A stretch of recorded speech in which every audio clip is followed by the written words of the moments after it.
गौसे पाक मिंबर पर खड़े हो गए और सुनो 70,000 का मजमा है। गौसे पाक की तकरीर क्या है?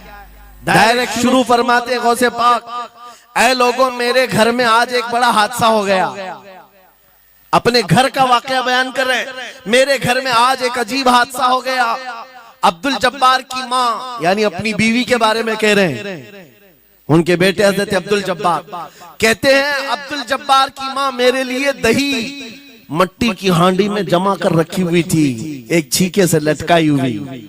गर्मियों के दिन थे, आज मेरी भी ख्वाहिश थी दही खाने की।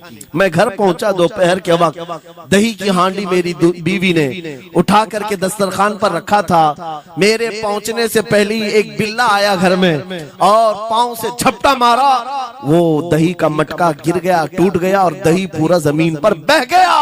न माँ खा सका न मेरी बीवी खा सकी। इतना बयान करना था कि लोग धाड़े मारकर रोने लग गए, कपड़े फाड़ने लग गए। लोगों के अंदर जोश हाल से कैफियत बदल गई। मेरे अजीजों, कोई अपने घर का वाकया बयान कर रहा हो कि दही की हांडी फट गई, दही बह गया, इसमें कौन सी ऐसी बात है रोने की? ये हमारे और तुम्हारे लिए हो सकता है। गौसे आजम का मजमा भी अहले दिल का हुआ करता था, वो बसीरत वाले लोग बैठते थे। गौसे पाक क्या बयान कर रहे थे? गौसे पाक के बयान का मतलब ये नहीं है कि अब्दुल उनकी बीवी दही की हांडी जमाई थी और उनके लिए खाने का इंतजार कर रही थी। गौसे आजम अपने वाकये से दुनिया की हालत बता रहे थे, ऐ लोगों जिस तरह मेरे घर में आज मेरे खाने से पहले दही का मटका टूट गया और दही बह गया, सबकी हालतें तकरीबन ऐसी होती हैं। इंसान अपने लिए इतना कमाता है, माल जमा करता रहता है और जब उसके खाने का वक्त आता है मलकुल मौत पंजा मारकर रूह निकाल लेता है और सारा माल उसका धरा का धरा रह जाता है, ना वो चख पाता है ना खा पाता है। गौसे पाक रज़ी अल्लाह ताला अन्हु ये दुनिया की हालात बता रहे थे और मेरे अजीजों आज भी वही हालात हैं हमारे, आज भी वही हालात हैं।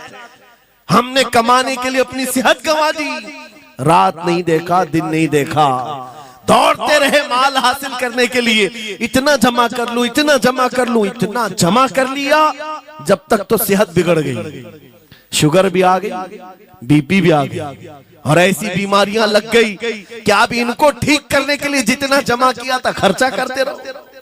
शेख सादी रहमतुल्लाह अलैह फरमाते हैं ये दो कामों में तो इंसान की पूरी जिंदगी खत्म होती है। पहले कमाने के लिए सेहत गंवाता है और फिर सेहत बचाने के लिए माल गंवाता है। ये दो चीजों में गौसे पाक रज़ी अल्लाह ताला अन्हु की नसीहत यही थी कि इतना जमा कर ले जाते हो, इतना जमा करते हो कि फिर जब खाने का वक्त आता है तो मियाँ ऐसे हालात होते हैं कि नमक भी नहीं खा पाते, शक्कर भी नहीं खा पाते। दूसरी बातें तो छोड़ो, शुगर वाले शक्कर नहीं चख पाते, बीपी वाले नमक नहीं चख पाते। अरे ये बड़ी छोटी चीजें हैं और माल देखो तो करोड़ों का है, अरबों का है, अरबों का माल पड़ा हुआ है, नमक नहीं चख पाते, शक्कर नहीं खा पाते। किसके लिए जमा किया था? और थोड़ी और बड़ी बीमारी हो गई तो पानी भी नहीं पी पाते, डायलिसिस चल रहा है, किडनी खराब है।